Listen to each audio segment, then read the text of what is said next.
Bonjour à tous et à toutes, ici Savage Beast pour un Ratex, retour d'expérience.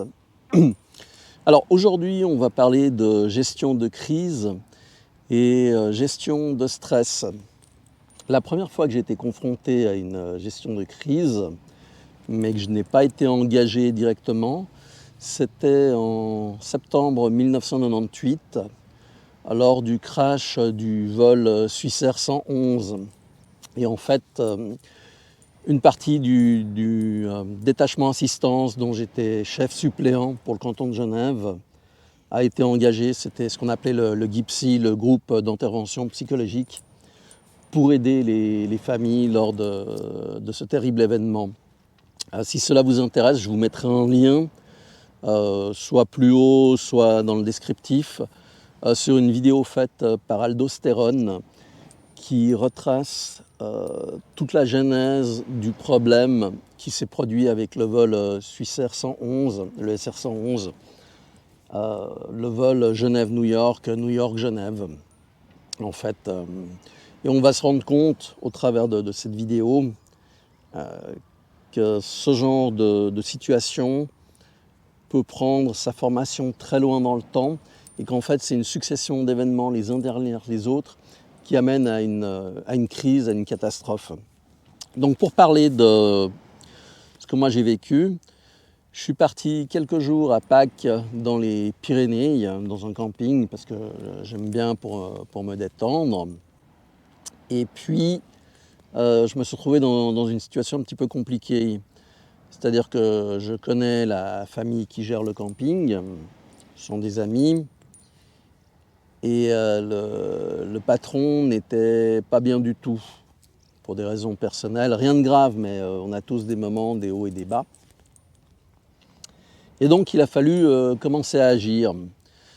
Donc j'ai repéré les failles qu'il y avait dans le camping, j'ai commencé à arranger les choses pour stabiliser. Et vous verrez dans l'explication, il y a plusieurs niveaux dans la crise en fait. Et donc il y avait un problème pour l'alimentation en eau de tout ce qui était caravane, camping-car et autres véhicules. Les tuyaux durant l'hiver avaient lâché et puis il fallait réparer certains de ces tuyaux pour que l'eau arrive. Bon. J'ai procédé, j'ai fait les tests, j'ai tout mis en ordre. Ça marchait impeccable. Jusque-là, rien de bien compliqué. Si ce n'est qu'il y avait des ronces, que c'était pas très simple à faire techniquement.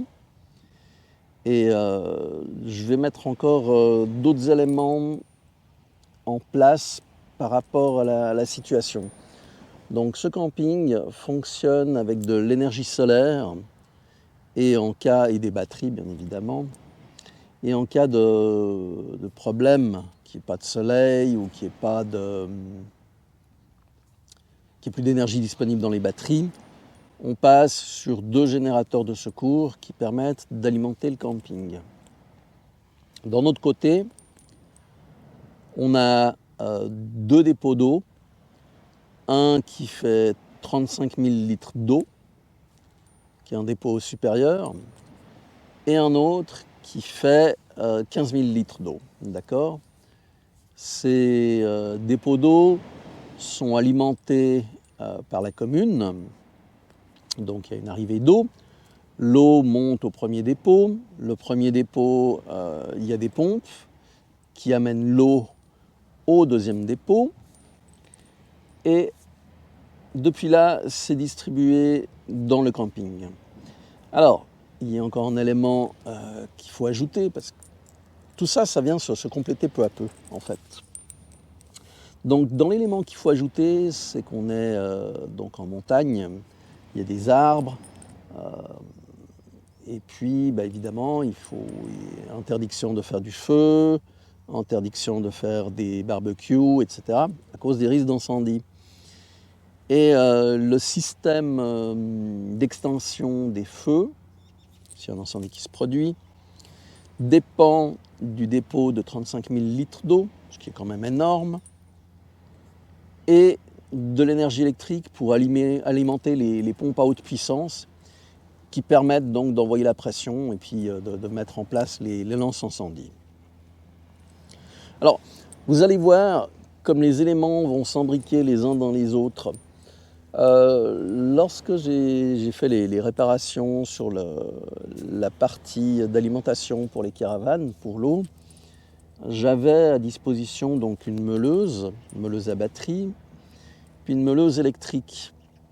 Bon, j'utilise la meuleuse à batterie bien évidemment, parce que dans ces tuyaux, malgré tout, il y a de l'eau. Même si on a coupé, même si on a purgé, il en reste. Donc, j'ai dû utiliser la meuleuse. Et évidemment, au bout d'un moment, la meuleuse à batterie s'est déchargée à cause de l'utilisation. Bon, jusque-là, pas de problème. Je vais voir mon ami et je lui dis, écoute, la Q est déchargée, je ne peux pas continuer à travailler comme ça, je ne peux pas continuer à ranger les choses. Est-ce que tu as un accu de remplacement ou le chargeur? Ah, je ne sais pas où ils sont. Ouais, bon, d'accord. Mais ouais, ils doivent être quelque part, mais il faudra les chercher. J'ai dit, mais ouais, de toute façon, on continue. Bon. En gros, on est arrivé à une situation où en fait, cet ami,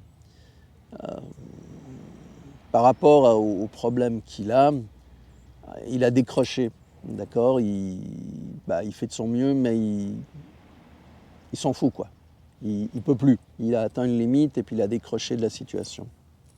Donc bon, je me dis, je ne vais pas rajouter une couche. Je vais utiliser la meuleuse, mais l'électrique. Alors je vous garantis qu'utiliser une meuleuse électrique sur des tubes qui transportent de l'eau et quand l'eau sort à pression, c'est pas ce qu'il y a de mieux à faire. Vous risquez de prendre au mieux une décharge, au pire de vous électrocuter. Encore pour préciser, les deux meuleuses, les disques étaient extrêmement usés, ils étaient en mauvais état, il n'y avait pas de protection. Et quand j'ai demandé la clé pour pouvoir changer les disques, il m'a été répondu qu'on pouvait très bien continuer avec ces disques-là et que de toute façon, il ne savait pas où elle était non plus. Donc ça met déjà en place la genèse. Il y a un manque de connaissances, il y a une indisponibilité des outils nécessaires. Et donc tout ça, ça va en s'accumulant. Bon. Au niveau du circuit électrique, les batteries, ce sont des grosses batteries comme j'ai dans mon installation, je vous mettrai une photo. C'est une batterie de 1500 Ah, moi j'ai des 1000 Ah.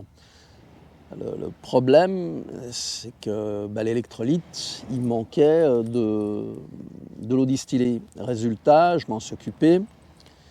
J'ai dû rajouter 24 bonbonnes de 5 litres d'eau distillée pour remplir toutes les batteries. Elles n'étaient pas au-dessous de la norme, mais il manquait de l'eau. Donc pour remettre tout ça à niveau, j'ai commencé à documenter, à étiqueter tous les groupes de batteries, les numéros de batterie, de manière à avoir une vision globale.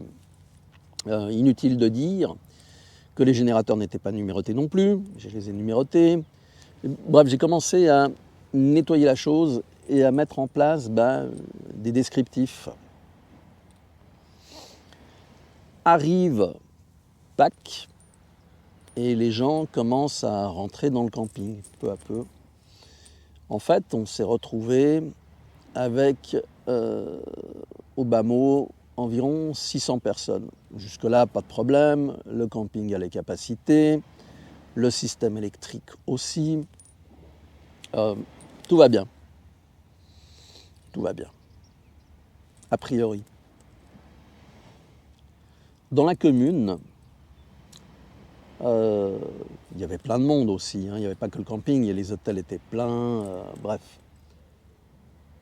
La canalisation qui amène l'eau, elle pète. Mais dans la commune, pas seulement au camping. On est à Pâques. Il faut trouver le personnel, il faut trouver les machines, il faut pouvoir venir, il faut trouver les pièces détachées, il faut creuser, il faut remplacer, tout ça, ça ne se fait pas en 2 minutes. On ne l'a pas su, parce qu'on avait 35 000 litres d'eau, plus 15 000 litres, 50 000 litres d'eau. 50 000 litres d'eau, ça fait beaucoup. Ça permet de voir venir. Sauf qu'à un moment donné, il n'y avait plus d'eau. Il n'y avait plus d'eau. Alors évidemment, les gens arrivent. Au départ, ça se passe bien, ils sont compréhensifs. On leur dit, écoutez, on va se renseigner, on va voir ce qui se passe. Le patron va à la recherche d'informations. Il contacte les gens, il se rend dans la commune. Là, on l'informe du problème, que ça ne va pas être résolu dans l'immédiat. Il remonte. Et là, on se retrouve avec un groupe de jeunes qui est très excité. Environ 13 personnes, moi 13, 14. Et le ton monte. Donc, évidemment, situation difficile. Vous savez comment c'est. Quand vous avez un effet de meute, un effet de groupe, les gens sont très, très, très virulents. Donc, d'un côté, le personnel du camping avec la fatigue, plus les gens frustrés, et éventuellement ils ont bu de l'alcool ou ils ont pris des substances, comment dirais-je, euphorisantes, appelons ça comme ça. Le ton monte, et de mauvaise manière. C'est à ce moment-là que je décide d'intervenir. Et dans le groupe, je sépare les deux meneurs, histoire de discuter avec eux. C'est toujours comme ça, hein. À partir du moment où il faut diviser pour régner, vous séparez les deux personnes, vous commencez à discuter avec, essayer de calmer la situation, d'expliquer. Et ils sont très fâchés. Comme je dis, écoutez, vous venez ici pour vous détendre, il y a un problème qui ne dépend pas du camping.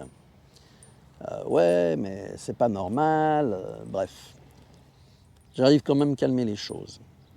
Puis après, je me renseigne un peu, j'ai l'information et je remonte les voir en leur disant, écoutez, il y avait 50 000 litres d'eau disponible, 600 personnes, ça fait environ 800, 850 litres d'eau qui ont été dépensés en une journée. Est-ce que vous dépensez 850 à 900 litres d'eau chez vous par jour, par personne? La réponse a été non. Je dis, voilà. Voilà la situation dans laquelle on est. Moi, j'ai pas eu de problème avec eux parce que je sais mettre des barrières. Donc ça, avec moi, ils sont très très bien comportés. Ils ont compris, mais ils voulaient pas en démordre. J'ai donc dit, écoutez, moi, je travaille pas dans le camping, je suis un ami de la famille, mais je vais essayer de négocier quelque chose pour que vous ayez une ristourne, voilà, pour que vous vous sentiez bien, histoire d'apaiser. Je vais voir les patrons, je discute avec, et puis je propose de rembourser 5 francs par personne, enfin 5 euros, ce qui fait 65 euros. C'est rien du tout, c'est négligeable, mais ça permet d'éviter de gros problèmes. Parce que si on a 13 personnes qui se mettent à faire du bordel, et bien là, ça devient problématique. Il ne faut pas oublier une chose, dans les situations de crise, dans la gestion de crise, vous avez peut-être entendu parler de la loi de Murphy. La loi de Murphy, je vais la résumer en 2 phrases. Tout ce qui peut merder va merder, mais en plus au pire moment. Ça, c'est la première phrase.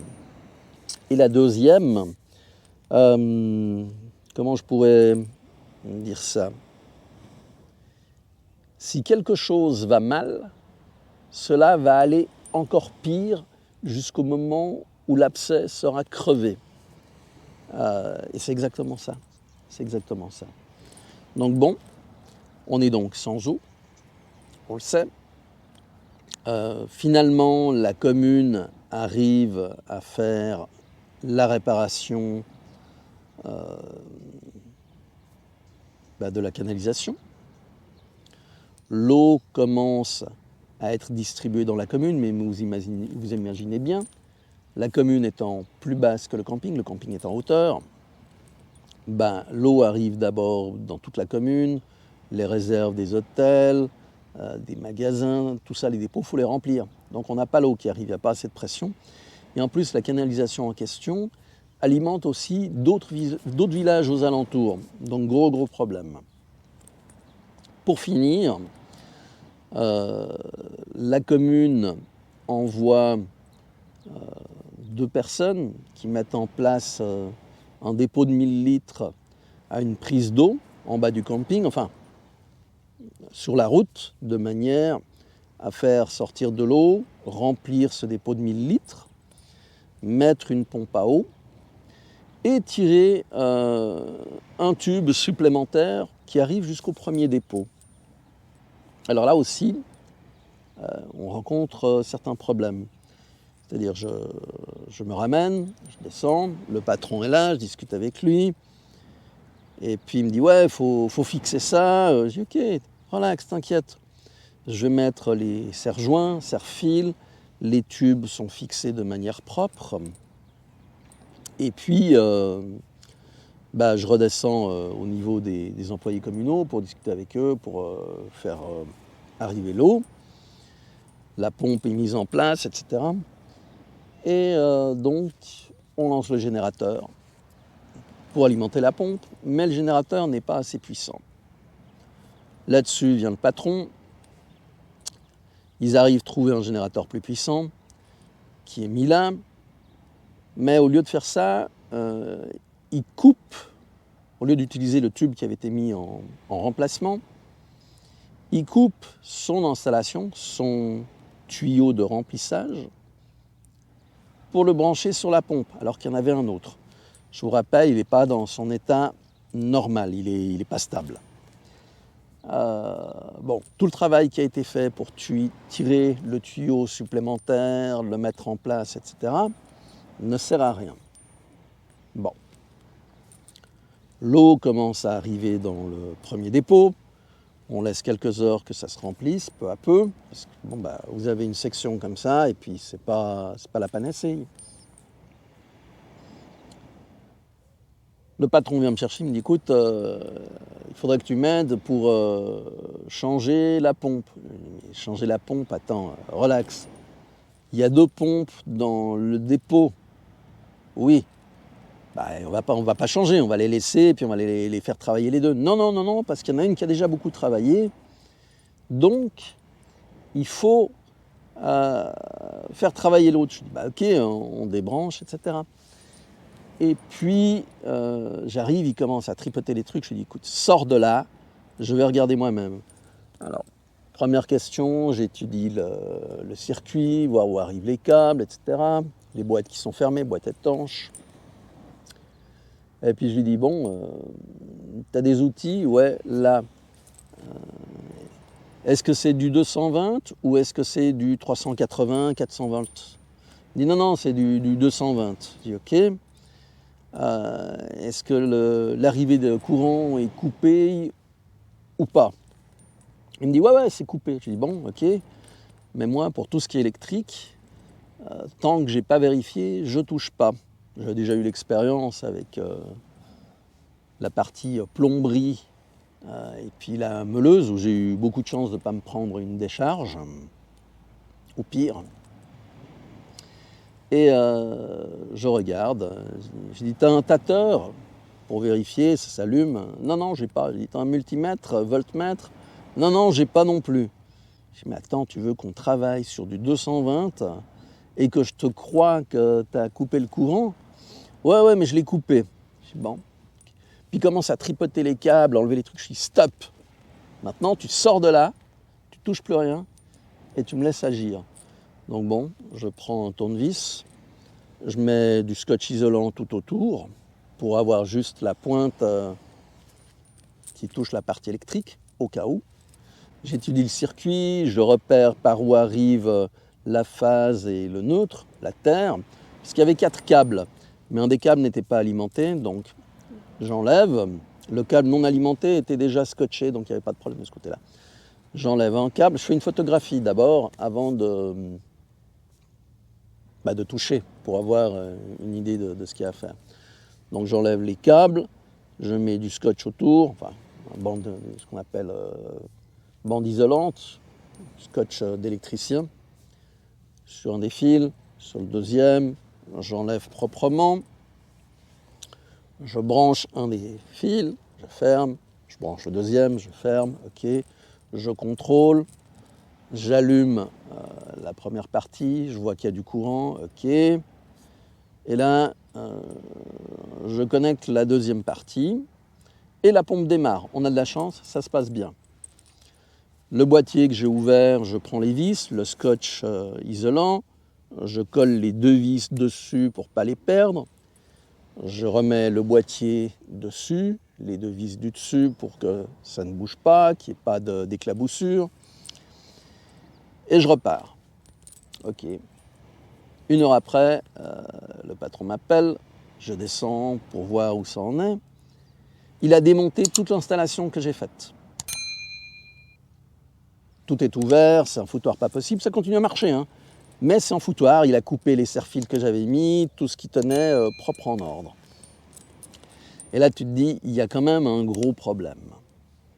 Bon, tu le fous dehors à nouveau, tu refermes la boîte, et puis tu te rends compte que le tube de secours qui avait été mis en place, il a coupé aussi les serre-fils, et il a enlevé le tube en disant que ça servait à rien. Je dis, mais attends, là on a 2 tubes, on peut faire monter 2 fois plus vite de l'eau. Ouais, mais ça sert à rien. Bon, ok. Ben voilà, ça sert à rien. Tu t'en vas. Arrive le soir. Et puis, à 22h30, t'es crevé. Le patron se ramène et dit, écoute, va falloir rester à côté du générateur, va falloir me remplacer. Parce que moi, je suis fatigué et je vais me reposer. Et tu auras Georges, donc un des employés communaux, qui viendra te remplacer à 11h30 du soir. Tu commences à en avoir sérieusement marre. Donc, tu dis, ok, laisse-moi le temps de m'organiser. Tu vas chercher une chaise, une lampe. Il ne faut pas oublier qu'on est en montagne, qu'il n'y a pas de lumière, donc de quoi s'éclairer. Tu cherches un endroit où tu peux te mettre plus ou moins à couvert. Et puis, il te répond, ah ouais, quand il n'y aura plus d'essence, il faudra en remettre. Donc je vous rappelle, le générateur, ça fait plusieurs heures qu'il est en train de tourner. D'accord, le générateur à essence pour alimenter la pompe électrique qui fait monter l'eau au premier niveau. Un générateur qui est chaud comme ça, vous n'allez pas verser de l'essence directement. Avec la chaleur, ça risque de s'enflammer, voire d'exploser. Donc tu dis déjà, ok, tu vas déjà me chercher un extincteur, parce que là, il n'y en a pas. Et moi, je ne reste pas sans un extincteur de 6 à 12 kg minimum pour être à l'aise s'il y a le moins de problèmes. Bon, il laisse le jerrycan d'essence, je l'écarte de 2 mètres du générateur, je pose l'extincteur encore 2 mètres plus loin, une fois qu'il me l'a amené, un extincteur de 9 kg, ça permet de faire du travail, extincteur à poudre. Et bon, 11h arrive, moi je suis en train de regarder des trucs sur internet, je m'occupe, j'ai une chaise, je suis installé à peu près confortablement. 11h30, personne, minuit moins quart, personne, minuit, inutile de vous dire personne, minuit et demi, personne. À 1h moins quart, la police passe pour voir comment ça va. Ils ne m'avaient pas repéré parce que j'étais vraiment en retrait, moi je les avais repérés. Je sors, je discute avec, puis ils me disent en fait, Georges va venir mais un peu plus tard parce qu'il devait encore faire 2-3 choses. Et il va venir te remplacer après, mais on reste un moment avec toi. Donc bon, on discute, sympa, aucun problème. Donc Georges s'est pointé à 1h30 du matin. Et puis moi je suis remonté au camping, il y avait un peu d'eau qui était arrivée, j'ai pu rapidement prendre une douche. Je vais me coucher, il est 2h du matin. À 2h15 du matin, une employée vient me réveiller.